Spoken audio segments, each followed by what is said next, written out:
ನಮಸ್ಕಾರ ಗೆಳೆಯರೆ, ಈಗ ತಾನೇ ಬಂದಂತ ಸುದ್ದಿ, ಇವತ್ತಿನ ಬ್ರೇಕಿಂಗ್ ನ್ಯೂಸ್, ಇವತ್ತಿನ ನ್ಯೂ ಅಪ್ಡೇಟ್ ಹಾಗೂ ಇವತ್ತಿನ ಗುಡ್ ನ್ಯೂಸ್ ಏನಂದ್ರೆ ರಾಜ್ಯದ ಗೃಹಲಕ್ಷ್ಮಿ ಫಲಾನುಭವಿಗಳಿಗೆ ಸೌಲಭ್ಯ ಪಡೆಯುವಂತ ಮತ್ತೆ ಅವಕಾಶ ಮತ್ತು 6,604 ಗೃಹಲಕ್ಷ್ಮಿ ಫಲಾನುಭವಿಗಳು ಬದುಕಿಲ್ಲ ಎನ್ನುವ ಮಾಹಿತಿ ಕೂಡ ಬಂದಿದೆ ಗೆಳೆಯರೆ, ಅದು ತಿಳಿದುಕೊಳ್ಳೋಣ. ಮತ್ತು ರೇಷನ್ ಕಾರ್ಡ್ ತಿದ್ದುಪಡಿಗೆ ಅರ್ಜಿ ಸಲ್ಲಿಸಲು ಪ್ರಾರಂಭವಾಗಲಿದೆ, ತಿಳಿದುಕೊಳ್ಳಿ. ಕೇಂದ್ರ ಸರ್ಕಾರ ಮತ್ತು ಗುಡ್ ನ್ಯೂಸ್ ಕೊಟ್ಟಿದೆ ಗೆಳೆಯರೆ, ಏನೆಂದರೆ ಜನಸಾಮಾನ್ಯರಿಗೆ ಬಿಗ್ ರಿಲೀಸ್. ಯಾಕೆಂದರೆ ಪೆಟ್ರೋಲ್ ಡೀಸೆಲ್ ದರದಲ್ಲಿ ಭಾರಿ ಇಳಿಕೆ ಸಾಧ್ಯತೆ ಮತ್ತು ಅಂಗನವಾಡಿ ಕಾರ್ಯಕರ್ತರಿಗೆ ಬಿಗ್ ರಿಲೀಫ್ ಅನ್ನು ಅಂದ್ರೆ ಭರವಸೆಯನ್ನು ಕೊಟ್ಟಿದ್ದಾರೆ ಸಚಿವ ಲಕ್ಷ್ಮೀ ಹೆಬ್ಬಾಳ್ಕರ್ ಮೇಡಮ್ ಅವರು. ಈ ಎಲ್ಲ ಮಾಹಿತಿಗಳ ವಿವರವನ್ನು ತಿಳಿಯೋಣ ಗೆಳೆಯರೆ. ಅದರ ಮುಂಚೆ ತಾವು ನಮ್ಮ ಚಾನೆಲ್ಗೆ ಮೊದಲು ಬಾರಿ ಭೇಟಿ ನೀಡ್ತಾ ಇದ್ರೆ ದಯವಿಟ್ಟು ಸಬ್ಸ್ಕ್ರೈಬ್ ಮಾಡಿ, ಪಕ್ಕದಲ್ಲಿರುವಂತಹ ಬೆಲ್ ಅನ್ನು ಒತ್ತಿ ಹಾಗೂ ಲೈಕ್ ಮಾಡಿ. ಈ ಎಲ್ಲ ಮಾಹಿತಿಗಳ ವಿವರವನ್ನು ತಿಳಿಬೇಕಾದ್ರೆ ಗೆಳೆಯರೆ ದಯವಿಟ್ಟು ಸ್ಕಿಪ್ ಮಾಡದೆ ಈ ವಿಡಿಯೋವನ್ನು ಪೂರ್ತಿಯಾಗಿ ನೋಡಿ. ಗೆಳೆಯರೆ, ಗೃಹಲಕ್ಷ್ಮಿ ಯೋಜನೆಯು ಹಣವು ಪಾವತಿಯಾಗಬೇಕಾದ್ರೆ KYC ಕಡ್ಡಾಯ ಮಾಡುವಂತ ಅವಶ್ಯಕತೆ ಇರುವುದಿಲ್ಲ ಗೆಳೆಯರೆ. ಯಾಕೆಂದ್ರೆ ಗ್ಯಾರಂಟಿ ಯೋಜನೆಗಳ ಅನುಷ್ಠಾನದಲ್ಲಿ KYC ಬೇಕಾಗುವಂತ ಅವಶ್ಯಕತೆ ಇರುವುದಿಲ್ಲ. ಹೇಗೆ ಅರ್ಹ BPL ಕುಟುಂಬಗಳು ಆಸ್ಪತ್ರೆಗಳಲ್ಲಿ ಶಸ್ತ್ರಚಿಕಿತ್ಸೆ ಸೇರಿದಂತೆ ಸೇವೆಗಳನ್ನು ಪಡೆಯಲು ತೊಂದರೆ ಎದುರಿಸುತ್ತಿದ್ದರೆ ತ್ವರಿತವಾಗಿ APL ನಿಂದ BPL ಕಾರ್ಡ್ಗೆ ಬದಲಾಯಿಸಬಹುದಾಗಿತ್ತು. ಸೌಲಭ್ಯವು ಪಡೆದುಕೊಳ್ಳಿ ಎಂದು ಸರ್ಕಾರವು ಕೂಡ ಹೇಳಿತ್ತು. ಕೇಂದ್ರ ಸರ್ಕಾರ ಕೆಲವು BPL ಕಾರ್ಡ್ಗಳನ್ನು ಸಹ APL ಮಾಡಿದೆ ಮತ್ತು ಅರ್ಹ ಇರುವಂತವರಿಗೆ ಮತ್ತೆ ಪುನಃ BPL ಕಾರ್ಡ್ ಅಲ್ಲಿ ಪರಿವರ್ತನೆ ಮಾಡಿಕೊಳ್ಳಲು ಅವಕಾಶವನ್ನು ಕಲ್ಪಿಸಿಕೊಡಲಾಗಿದೆ. ಅದೇ ರೀತಿ ಅನೇಕರು ಸಾವಿರಾರು ಗೃಹಲಕ್ಷ್ಮಿ ಯೋಜನೆಯಲ್ಲಿ ಫಲಾನುಭವಿಗಳು ಲಾಭವನ್ನು ಪಡೆದಿದ್ದಾರೆ. ತಾಂತ್ರಿಕ ತೊಂದರೆಯಿಂದಾಗಿ ಅನೇಕ ಕುಟುಂಬಗಳಿಗೆ ಯೋಜನೆಯು ತಲುಪುತ್ತಿಲ್ಲ. ತಾಂತ್ರಿಕ ಸಮಸ್ಯೆಗಳನ್ನು ಸರಿಪಡಿಸಲು ಮತ್ತು ನೂರಾರು ಅರ್ಹ ಫಲಾನುಭವಿಗಳಿಗೆ ಸರ್ಕಾರದ ಯೋಜನೆಗಳು ತಲುಪುವಂತೆ ಕಾರ್ಯಕ್ರಮಗಳನ್ನು ಮಾಡುತ್ತಿದೆ ಗೆಳೆಯರೆ. ಗ್ಯಾರಂಟಿ ಯೋಜನೆಗಳ ಅನುಷ್ಠಾನದಲ್ಲಿ ಸಮಿತಿಯವರು ಸಹ ಇದನ್ನು ಪರಿಶೀಲನೆ ಮಾಡುತ್ತಿದ್ದಾರೆ ಎಂದು ಹೇಳಬಹುದಾಗಿದೆ. ಅದೇ ರೀತಿ ರಾಜ್ಯ ಸರ್ಕಾರದ ಗ್ಯಾರಂಟಿ ಯೋಜನೆಗಳಲ್ಲಿ ಒಂದಾಗಿರುವಂತಹ ಗೃಹಲಕ್ಷ್ಮಿ ಯೋಜನೆ ಅಡಿಯಲ್ಲಿ ನೋಂದಾಣಿಕೆ ಆಗಿರುವಂತಹ ಮಹಿಳೆಯರ ಪೈಕಿ 6,624 ಫಲಾನುಭವಿಗಳು ಮೃತಪಟ್ಟಿದ್ದಾರೆ ಎಂದು ಹೇಳಬಹುದಾಗಿದೆ. ಅಂತಹವರನ್ನು ಹೆಸರನ್ನು ಯೋಜನೆಯಿಂದ ಕೈ ಬಿಡಬೇಕಾಗಿದೆ. ಜಿಲ್ಲಾ ಗ್ಯಾರಂಟಿ ಯೋಜನೆಗಳಲ್ಲಿ ಅನುಷ್ಠಾನ ಸಮಿತಿಯಲ್ಲಿ ಕೂಡ ಮತ್ತು ಗ್ಯಾರಂಟಿ ಯೋಜನೆಗಳು ಜಿಲ್ಲಾ ಮಟ್ಟದ ಪ್ರಗತಿಯಲ್ಲಿ ಪರಿಶೀಲನಾ ಸಭೆಯಲ್ಲಿ ಕೂಡ ಮುಂದೆ ಬರುತ್ತಿದ್ದಾರೆ ಎಂದು ಹೇಳಬಹುದಾಗಿದೆ. ಅನ್ನಭಾಗ್ಯ ಯೋಜನೆ ಅಡಿಯಲ್ಲಿ ಕೂಡ ಜಿಲ್ಲೆಗಳಲ್ಲಿ ಕೂಡ ಪಡಿತರ ಚೀಟಿಗಳನ್ನು ಸಹ BPL ಕಾರ್ಡ್ಗಳನ್ನು APL ಕಾರ್ಡ್ಗಳಾಗಿ ಪರಿವರ್ತನೆ ಮಾಡಲಾಗಿತ್ತು. ಅದೇ ರೀತಿ ಆಹಾರ ಮತ್ತು ನಾಗರಿಕ ಸರಬರಾಜು ಇಲಾಖೆಯಿಂದ ಅರ್ಹರನ್ನು ಮತ್ತು BPL ಪಡಿತರದಲ್ಲಿ ಬದಲಾವಣೆ ಮಾಡಲಾಗುತ್ತಿದೆ ಎಂದು ಹೇಳಬಹುದಾಗಿದೆ. ಪಡಿತರ ಚೀಟಿಗಳನ್ನು ಪರಿಶೀಲಿಸಿ ಮತ್ತು ಅದರ ಅಧಿಕಾರ ಸಂದರ್ಭಗಳಲ್ಲಿ ಸಹ ಶಾಲಾ ಕಾಲೇಜು ವಿದ್ಯಾರ್ಥಿಗಳು ಕೂಡ ಅನುಕೂಲವಾಗುವಂತೆ ಜಿಲ್ಲೆಗಳಲ್ಲಿ ಅವಕಾಶ ಇರುವಂತಹ ಗ್ರಾಮಗಳಿಗೆ ಮತ್ತು ಜಿಲ್ಲೆಗಳಿಗೆ ಅಧಿಕಾರಿಗಳ ಒಂದು ಯೋಜನೆಯಿಂದ ಸಮರ್ಪಕವಾದಂತಹ ಅನುಷ್ಠಾನ ಮಾಡಲು ಸಂಬಂಧಿತ ಅಧಿಕಾರಿಗಳು ಕೂಡ ಇಲಾಖೆಗೆ ಶ್ರಮಿಸುತ್ತಿದ್ದಾರೆ ಎಂದು ಹೇಳಲಾಗುತ್ತಿದೆ ಗೆಳೆಯರೆ. ಮತ್ತೊಂದು ಗುಡ್ ನ್ಯೂಸ್ ಏನೆಂದರೆ ರಾಜ್ಯದ ಪಡಿತರ ಚೀಟಿದಾರರಿಗೆ ಆಹಾರ ಇಲಾಖೆ ದೊಡ್ಡ ಸಿಹಿ ಸುದ್ದಿಯೊಂದನ್ನು ಕೊಟ್ಟಿದೆ ಗೆಳೆಯರೆ. ಇದಕ್ಕೆ ಒಂದು ಸುವರ್ಣಾವಕಾಶ ಕೂಡ ಹೇಳಬಹುದಾಗಿದೆ.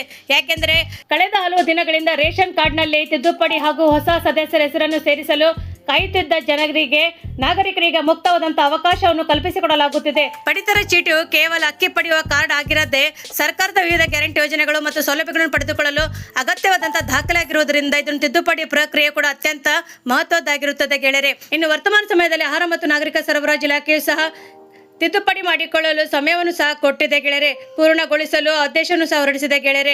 ರೇಷನ್ ಕಾರ್ಡಿನಲ್ಲಿ ಮಗುವಿನ ಹೆಸರನ್ನು ಸೇರಿಸುವುದು ಅಥವಾ ಮೃತರ ಹೆಸರನ್ನು ತೆಗೆದುಹಾಕುವುದು ಅಥವಾ ವಿಳಾಸ ಬದಲಾವಣೆ ಮಾಡಿಕೊಳ್ಳುವಂತಹ ಅಗತ್ಯ ಕೆಲಸಗಳನ್ನು ಪೂರೈಸಲು ಇದು ಸಹ ಸರಿಯಾದ ಸಮಯವಾಗಿದೆ ಎಂದು ಹೇಳಬಹುದು.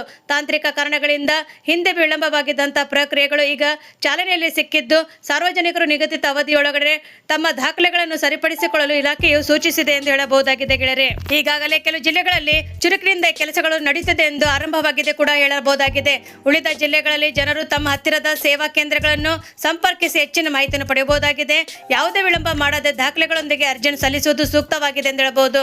ಅಥವಾ ಆನ್ಲೈನ್ ಮೂಲಕವೂ ಸಹ ಅರ್ಜಿಯನ್ನು ಸಲ್ಲಿಸಲು ಪ್ರಕ್ರಿಯೆ ನಾಗರಿಕರಿಗೆ ಸುಲಭವಾಗುವಂತೆ ಗ್ರಾಮ 1 ಕೇಂದ್ರಗಳಲ್ಲಿ ಅರ್ಜಿ ಸಲ್ಲಿಸಲು ಕೂಡ ಅವಕಾಶ ನೀಡಲಾಗಿದೆ ಎಂದು ಹೇಳಬಹುದಾಗಿದೆ.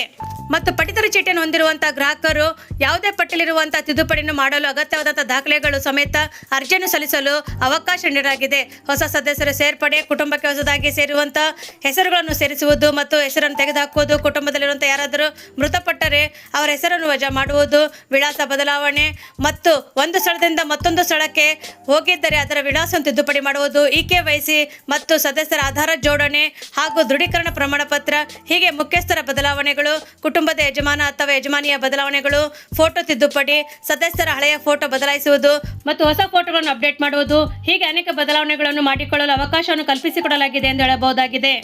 ಗೆಳೆಯರೆ, ಮತ್ತೊಂದು ಮಹತ್ವದ ಮಾಹಿತಿ ಏನೆಂದರೆ ಬೆಲೆ ಏರಿಕೆಯ ಬಿಸಿಯಿಂದ ಕಂಗೆಟ್ಟಿದ್ದ ಜನಸಾಮಾನ್ಯರಿಗೆ ಕೊನೆಗೂ ಕೇಂದ್ರ ಸರ್ಕಾರವು ಸಿಹಿ ಸುದ್ದಿಯೊಂದನ್ನು ನೀಡಿದೆ. ಪೆಟ್ರೋಲ್ ಮತ್ತು ಡೀಸೆಲ್ ದರಗಳನ್ನು ಕಡಿಮೆಗೊಳಿಸಲು ಈ ಮೂಲಕ ತೈಲ ದರದಲ್ಲಿ ಭಾರಿ ಇಳಿಕೆ ಮಾಡುವ ಸಾಧ್ಯತೆ ಇದೆ ಎಂದು ಹೇಳಬಹುದಾಗಿದೆ. ಯಾಕೆಂದರೆ ಈ ಮಹತ್ವದ ತೀರ್ಮಾನದಿಂದ ಜನಸಾಮಾನ್ಯರಿಗಾಗಿ ಕೇಂದ್ರ ಸರ್ಕಾರವು ಪೆಟ್ರೋಲ್ ಮತ್ತು ಡೀಸೆಲ್ ಅಲ್ಲಿ ಭಾರಿ ಇಳಿಕೆಯನ್ನು ಮಾಡುವಂತ ಸಾಧ್ಯತೆ ಇದೆ ಎಂದು ಹೇಳಬಹುದಾಗಿದೆ.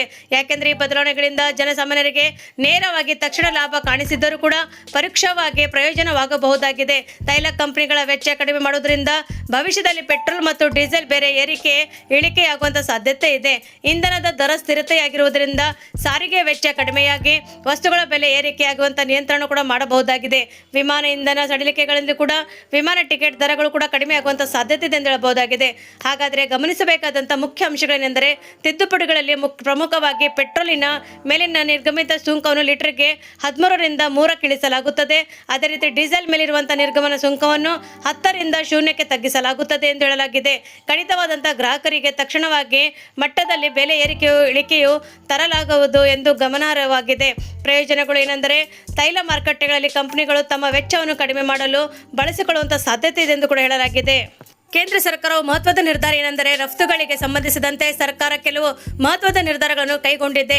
ಹಾಗೆ ಹೈ ಸ್ಪೀಡ್ನಲ್ಲಿ ಡೀಸೆಲ್ ರಫ್ತಿನ ಮೇಲೆ ವಿಶೇಷ ಹೆಚ್ಚುವರಿ ಅಬಕಾರಿ ಸುಂಕವನ್ನು ದರವನ್ನು ಲೀಟರ್ಗೆ 18.5ಕ್ಕೆ ನಿಗದಿಪಡಿಸಲಾಗಿದೆ. ಆದರೆ ಪೆಟ್ರೋಲ್ ರಫ್ತಿನ ಮೇಲಿನ ಸುಂಕವನ್ನು ಸಂಪೂರ್ಣವಾಗಿ 0ಕ್ಕೆ ಇಳಿಸಲಾಗಿದೆ.